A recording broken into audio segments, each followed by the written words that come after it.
Bueno, vamos a hablar de los efectos que produce, sobre todo en la edad pediátrica, pero en todas las edades, el consumo de agua no potable. El consumo de agua no potable, yo vengo de Mar del Plata, no hay para nada un buen servicio. Tenemos más o menos 22 salitas periféricas donde se atiende el total de la población y más o menos entre el 60 y el 70% de los niños menores de 12 años estaban consumiendo agua no potable. Lo anterior. Gracias. Bueno, ahí dice el segundo cerebro y Laura habló de todas las funciones importantísimas que se producen en el intestino delgado. Y ya dijo Hipócrates, todas las enfermedades se generan en el intestino. Vamos a ver ahora entonces cuál es el efecto del consumo de agua no potable en la microbiota que ella también mostró, o sea, la cantidad de gérmenes que tenemos en el intestino. La próxima. En condiciones normales, en Gerenberg, cuando nace un niño,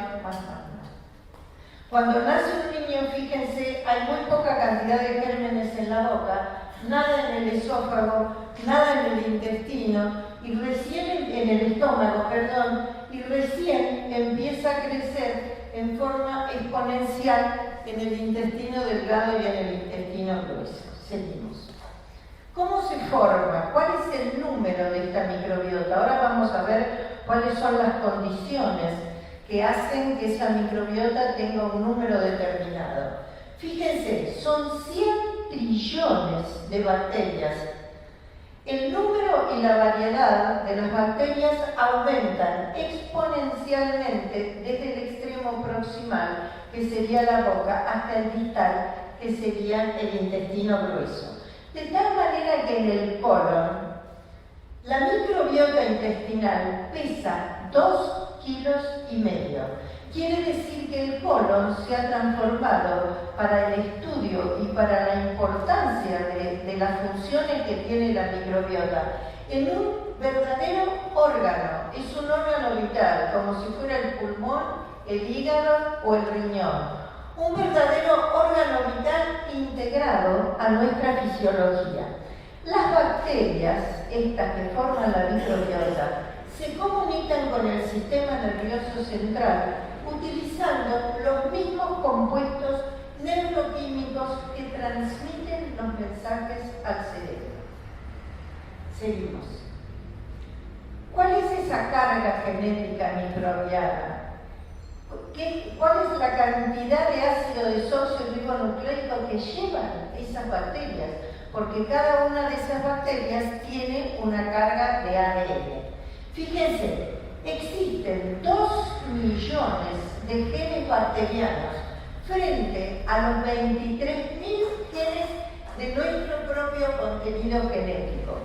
Quiere decir que desde el punto de vista de ADN somos 10 veces o más microbios que humanos, algo que sorprende sabiendo que esa microbiota no estaba al nacer. Esa microbiota se adquiere en el camino del crecimiento y del tiempo y justamente con el contacto del agua no potable.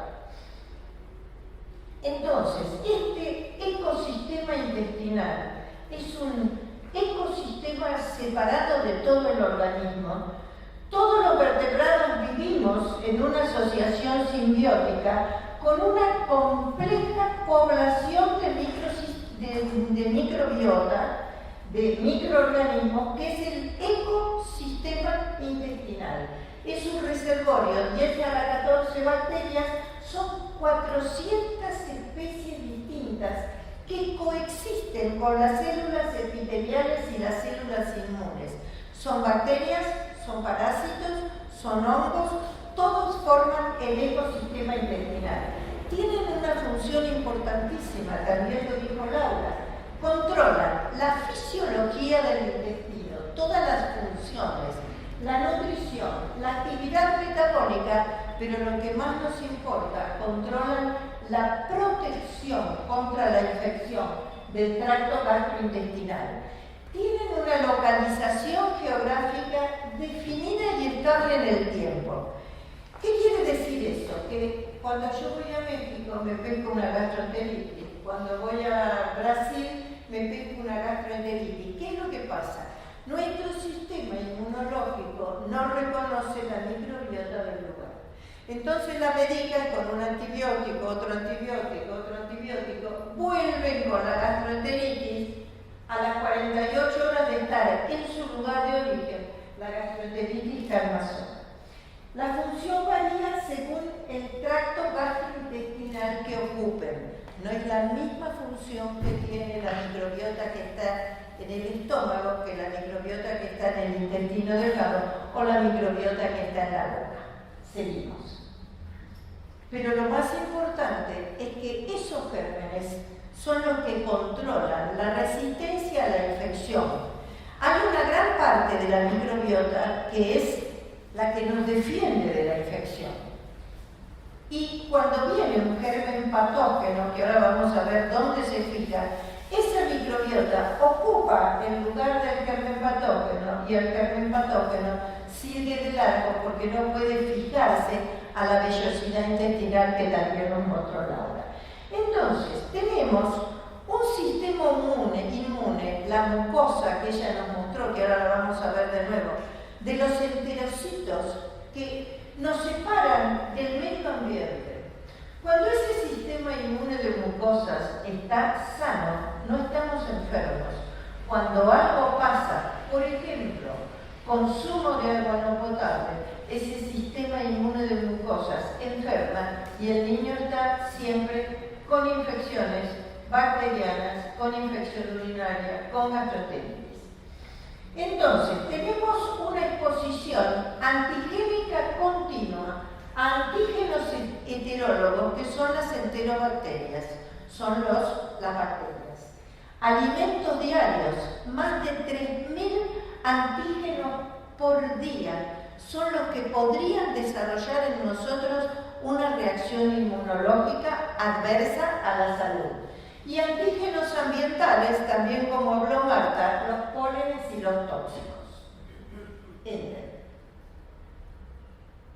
Pero por suerte, si nuestro sistema inmunológico funciona bien, tenemos mecanismos especiales que aseguran una falta de respuesta a esos antígenos alimentarios. Se llama tolerancia inmunitaria y también ese sistema inmunológico produce una protección contra los microorganismos patógenos. Seguimos.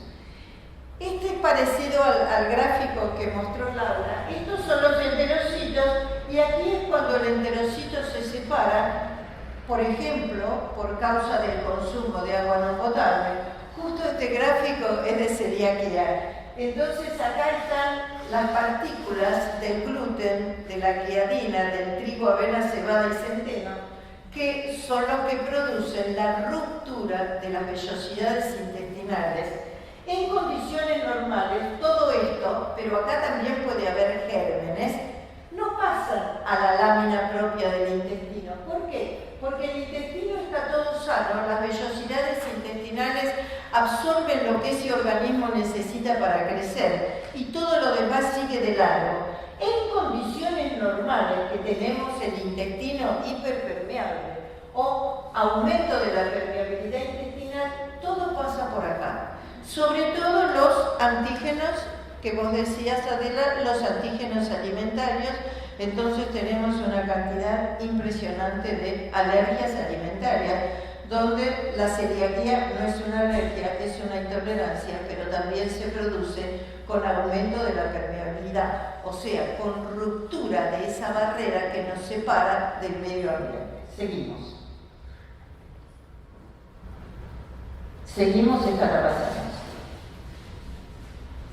Entonces, lo bueno siempre la lactancia materna, no vamos a hablar de lo que favorece al crecimiento, sobre todo de la instalación del sistema inmunológico en los primeros 9 meses de vida, hasta que el niño empieza a formar su propio sistema inmunológico. Seguimos. La microflora en el recién nacido, ¿cómo se forma? Fundamentalmente, si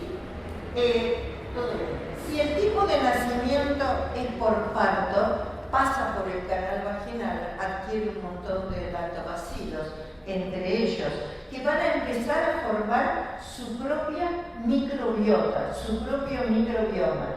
Si el parto es una cesárea, es un procedimiento estéril en donde la microbiota no empieza a formarse. Si la alimentación es natural, es por teta, y si la alimentación es artificial, por fórmulas artificiales, va a ser totalmente distinto. Cuando el niño toma la teta, está en contacto con los gérmenes de la piel de la madre, no solo de la parte del busto, sino de todo el cuerpo. Eso también modifica la formación de la microbiota. Y si el lugar de nacimiento es un país industrial o subdesarrollado, Laura dijo la teoría de la higiene. Bien, seguimos. Entonces, ¿qué son los probióticos? ¿Por qué son importantes para el organismo?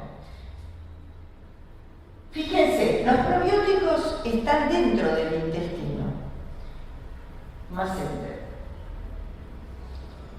Son microorganismos vivos que contribuyen a la estabilidad de las mucosas del huésped, ejerciendo una acción benéfica para la salud. Se unen al enterocito, sacando el lugar para el germen patógeno. O sea, desplazan a los gérmenes patógenos, colonizan el intestino, producen vitaminas in situ, B y K, son resistentes al ácido y a la bilis y producen sustancias antimicrobianas y generan efectos benéficos para la salud. En Mar del Plata, donde yo vivo, hicimos una experiencia,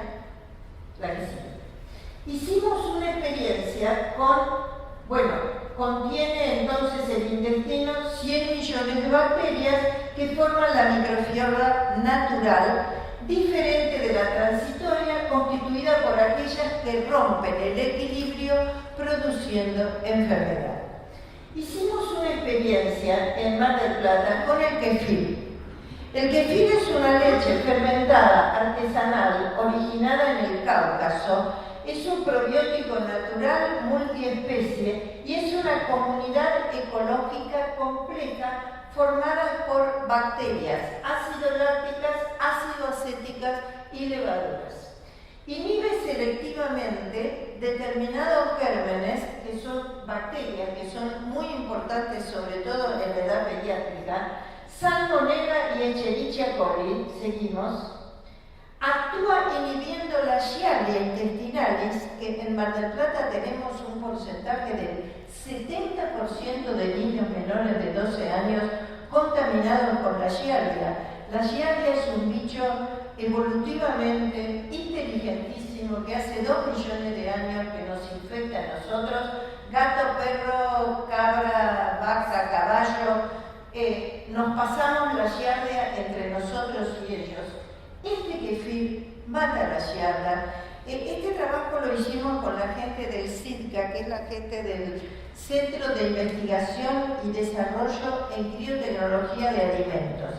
Lo que hacíamos, preparábamos el kefir, que es esa levadura que está ahí abajo, con leche, y le dábamos eso a los niños en los comedores escolares 2 veces por semana. Y después controlábamos las cantidades de internación por gastroenteritis que tenían esos niños, antes de tomar el kefir y después de tomar el kefir. Seguimos. ¿Lo conocen, no, el kefir? También está diferente de agua. No escucho. También hay otro kefir que es diferente, que es más económico, que está en la leche de manzana, pero también es el de agua. El de agua, sí. Yo tengo ahora Bacillus vulgaris, que es de leche, en 1 hora se hace. Es una maravilla, riquísimo, bueno, cargado de sustancias, vitaminas, proteínas, bueno. Esos 2 millones de genes que nos ponen en contacto con nuestro sistema inmunológico, que forman la microbiota, tienen un efecto muy importante en la alimentación y en la salud.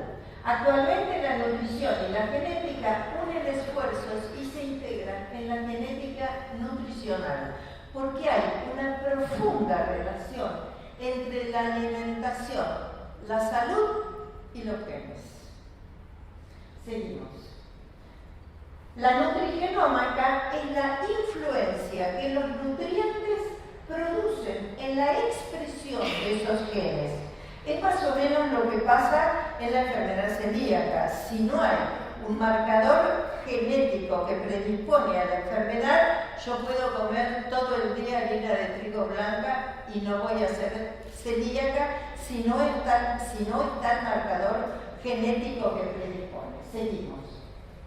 Entonces, lo malo, también lo dijo Laura, es el sobrecrecimiento bacteriano del intestino delgado. El intestino delgado está preparado para funcionar y tener una determinada cantidad de gérmenes. Cuando yo tomo agua contaminada, como es el agua no potable, microbiológicamente contaminada, ese intestino está sobrecargado de gérmenes, no puede cumplir la función de absorción que es la específica para su función. Seguimos. Entonces, sería esto, seguimos. ¿Y cuáles son las causas? Mecánicas, anatómicas, motoras, que no es lo nuestro, inmunológicas tampoco, pero dos cosas que Laura ya dijo. El efecto depredador de los antibióticos. Los antibióticos lo que hacen es borrar el microbioma, borrar esa cantidad de flora que nos ayuda a la coexistencia y a la función nutricional. Y sobre todo la sobreingesta bacteriana por consumo de agua no potable. Entonces, antibióticos en exceso y sobreingesta de bacterias por el agua no potable. Seguimos. Entonces, también lo dijo Laura, esto sería un intestino normal. Las vellosidades enteras, ¿qué pasa con mis colonos? No importa. Las vellosidades enteras está este intestino en toda su función. Cuando ese intestino está con una permeabilidad aumentada y cargado de bacterias en el sobrecrecimiento bacteriano, estas vellosidades se acortan y se transforman en esto, que es lo mismo que pasa en la celiaquía. Las vellosidades se anulan por el efecto de esa cantidad de microflora a la cual el intestino no está acostumbrado, y ese intestino sin vellosidades intestinales se transforma en un tubo de pasada de todos los alimentos, proteínas, hidratos de carbono, grasa, micronutrientes, sodio, potasio, calcio, fósforo, lo que se les ocurra, vitaminas liposolubles, vitaminas no liposolubles, todo va a pasar a la caca, porque no tenemos las vellosidades que cumplen la función de absorción. Seguimos. Pero esto no ocurre solo en el intestino. También tenemos absorción de bacterias, toxinas y antígenos, y tenemos hepatitis y problemas respiratorios. O sea, esa flora que se trastoca va a producir hepatitis, problemas respiratorios, vasculitis y sobre todo, que lo vemos mucho en los niños, dolores poliarticulares en todo el organismo. Seguimos. Entonces, esto se llama enteropatía ambiental, enteropatía tropical o el intestino del tercer mundo, el consumo de agua potable, de agua no potable en toda Latinoamérica. ¿Cuál es la definición? La enteropatía ambiental es una entidad fisiopatológica que va de leve a grave, afectando niños de bajo nivel socioeconómico, situación de promiscuidad, con elevada tasa de contaminación ambiental, ausencia de saneamiento básico, destete precoz, ingestión alimentaria deficiente que presenta diarreas agudas o crónicas, una enfermedad. Esta definición de Ulises Fagundes Neto que es un gastroenterólogo con el cual yo trabajo en San Pablo, un gastroenterólogo que se formó acá en el Garrahan y después se fue a Brasil.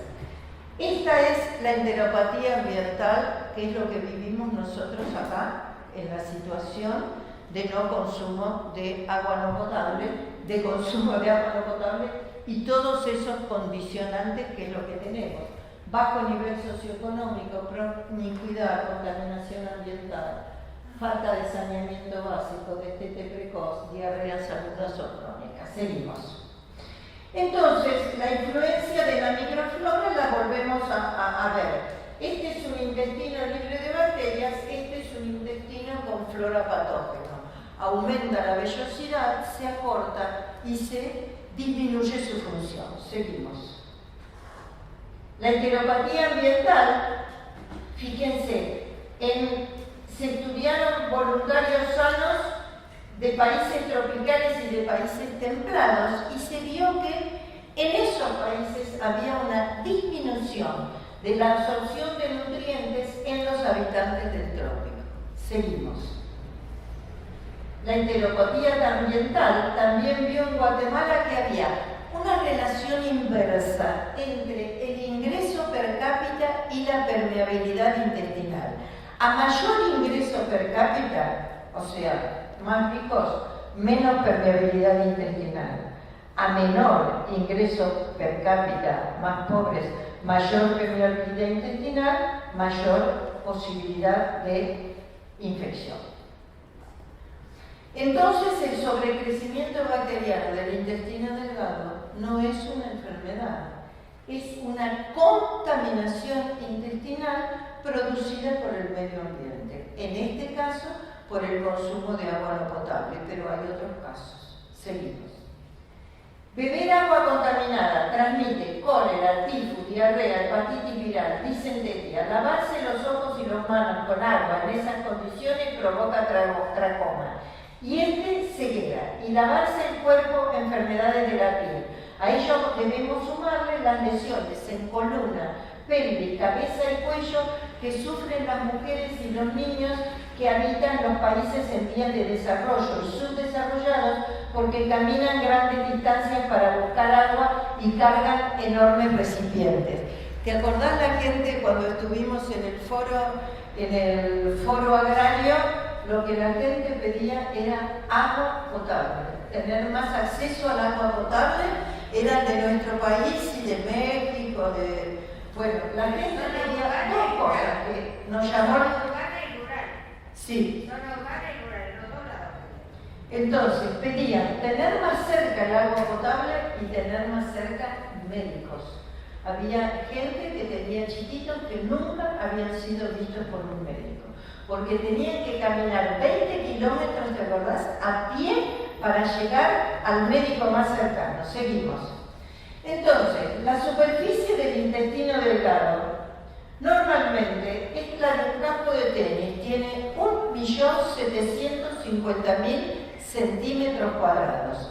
A medida que esa microbiota adquirida por el consumo de agua no potable se va metiendo adentro del intestino y desaloja la flora benéfica para el funcionamiento, ese intestino va disminuyendo, fíjense, a 10.000, 3.000 y terminamos con un cilindro. O sea, la superficie de absorción disminuye casi más de 5.000 veces. Quiere decir que ese nene, seguimos, va a estar desnutrido porque no tiene mecanismos con los cuales nutrirse. ¿Cuáles son los efectos a corto plazo de este sobrecrecimiento del intestino delgado? Primero, económicos. Porque si yo quiero llevar un chiquito que consume agua no potable desde que nació al estado nutricional de un niño del primer mundo, la nutrición es un cociente entre la ingesta de alimentos y el aprovechamiento de los nutrientes. Este niño tiene menor aprovechamiento de los nutrientes. Por lo tanto, para llegar a un estado nutricional aceptable para la edad, yo tengo que darle mayor ingesta de alimentos. Eso significa plata para los estados. Sociales, afectación del rendimiento, esto ya lo sabemos, afectación del rendimiento intelectual y físico de ese niño que no tiene las calorías necesarias para funcionar. Entonces, los efectos del sobrecrecimiento bacteriano van a ser baja talla, trastornos digestivos, distensión abdominal, como explicaba Laura, problemas respiratorios, bajo peso, trastornos dermatológicos, como explicaba Adela, alergias, dolores articulares, cefalea y fatiga. Desnutrición. Seguimos. Desnutrición calórico-proteica por falta de alimentos y además se desnutre porque no los absorbe debido a su atrofia intestinal, a la pérdida de las vellosidades. Seguimos. Latinoamérica está enmarcada en el no reconocimiento de la desnutrición. Incluso en la Organización Mundial de la Salud dicen que la desnutrición en Latinoamérica ha disminuido, que ya es un problema superado, y nosotros sabemos por experiencia que no es así. Seguimos. Esto también lo nombró Laura, es lo que es el test de hidrógeno expirado. O sea, yo necesito saber cuántos gérmenes tiene un niño. ¿Cómo cuantifico ese sobrecrecimiento bacteriano? Con este test. Le doy lactulosa, le doy fructosa, le doy glucosa, seguimos. El niño, seguimos. Acá medimos directamente la cantidad de hidrógeno que expira porque es el producto final metabólico de metabolizar la glucosa, la fructosa o cualquier azúcar que le demos. Cuantificamos el hidrógeno y acá tenemos el pico de sobrecrecimiento bacteriano, o sea, un pico de aumento de hidrógeno expirado. Seguimos. Acá tenemos dos picos. Este trabajo lo hicimos con unos chiquitos de una favela que bajaban de la favela. Les dábamos el azúcar a tomar y tomábamos el hidrógeno expirado a los 20, 40, 60, 90 y 120 minutos. Bien, seguimos. Todos niños que consumían agua no potable, obviamente, todos. Seguimos. Las características higiénicas de nuestro país es la escasez de agua limpia, la inadecuada disposición de excretas, las políticas de mejor comida que agua, y no hay mejor nutriente para el niño que un agua potable. Bien, y la ausencia de la cultura del agua. Vamos a este dibujo. Esto tiene unos años, es una foto satelital de Mar del Plata.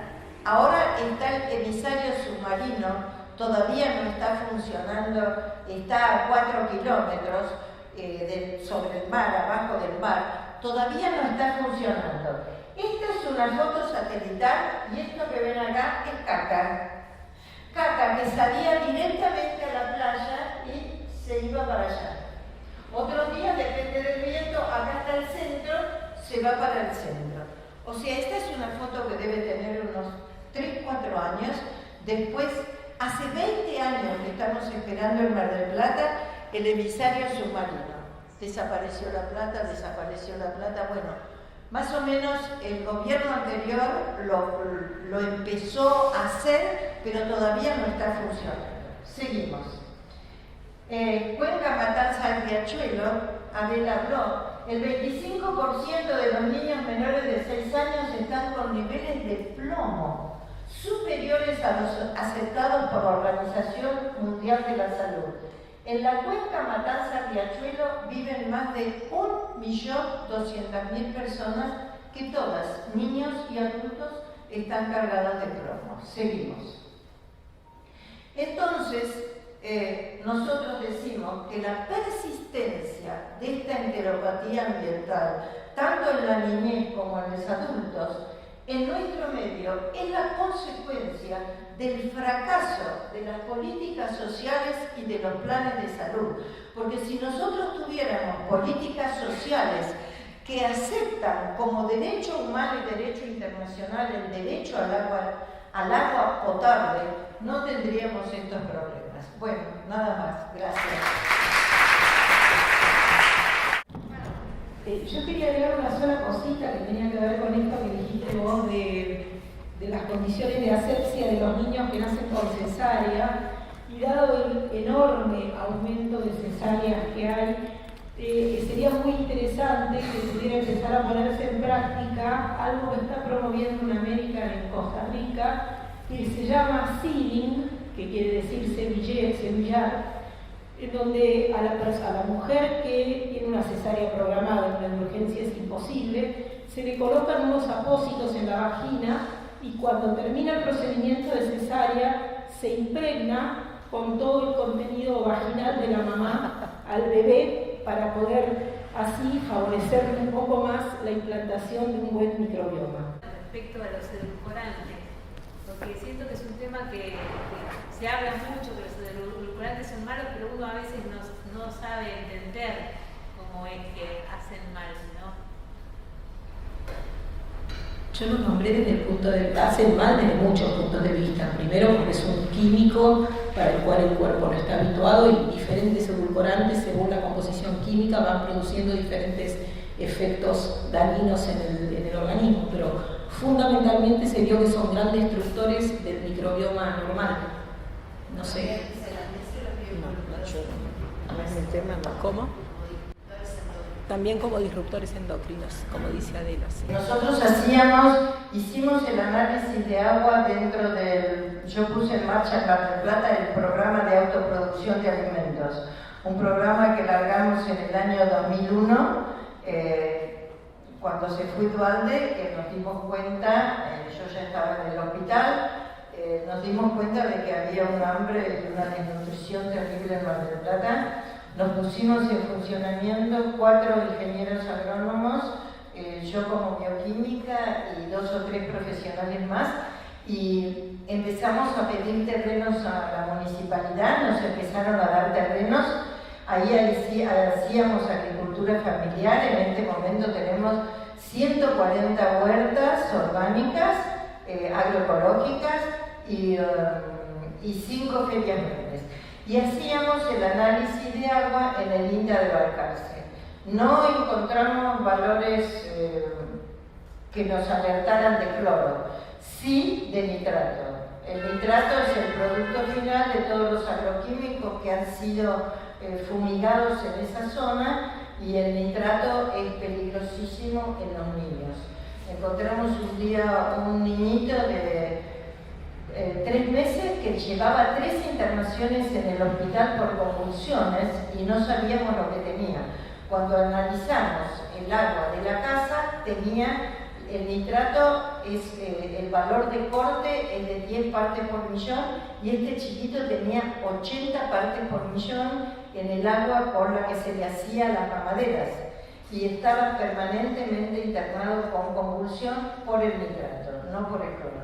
Después se le hacía todo, sobre todo lo que nos importaba era el microbiológico, la cantidad de Escherichia coli, coli resistentes, porque en ese momento esta gente de las huertas agroecológicas, en vez de hacer un pozo de 40 metros como tiene que ser, hacía un pozo, obviamente porque costaba mucho menos, un pozo más cortito de 2 metros o 3 metros, sin estar encamisado. Y entonces, al no estar encamisado, toda la caca de todo lo que andaban por ahí, gallina, perro, gato, entraban al pozo. Entonces encontrábamos, yo te diría, el 80% de los pozos contaminados microbiológicamente, y de los elementos inorgánicos que nos llamaban más la atención era el nitrato. ¿Es el que genera el síndrome del niño azul? Sí.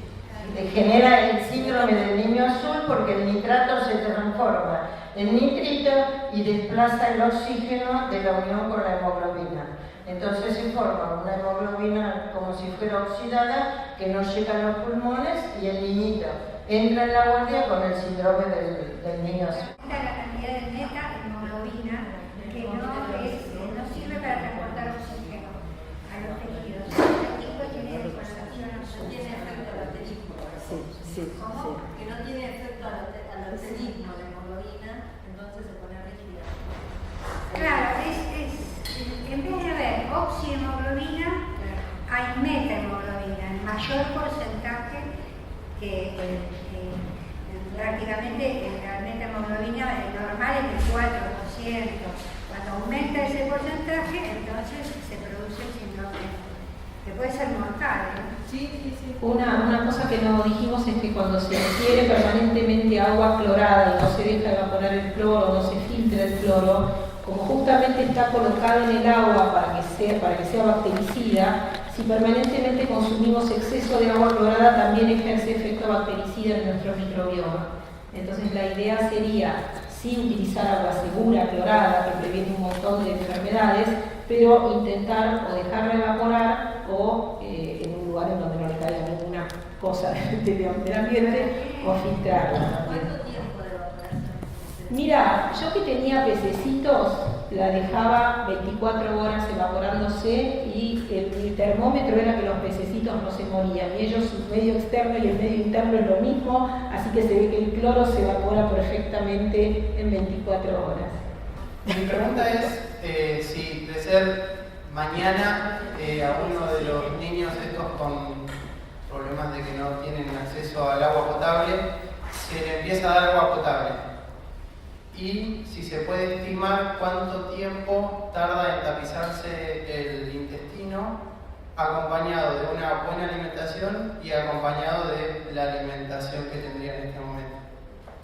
Pero no está estudiado el tiempo, pero yo calculo que si le das agua potable y si le das la cantidad de nutrientes, hay síntomas clínicos, talla, peso, distensión abdominal, las alergias, un montón de síntomas clínicos que van a revertir en cuanto le des el agua potable y la comida que tiene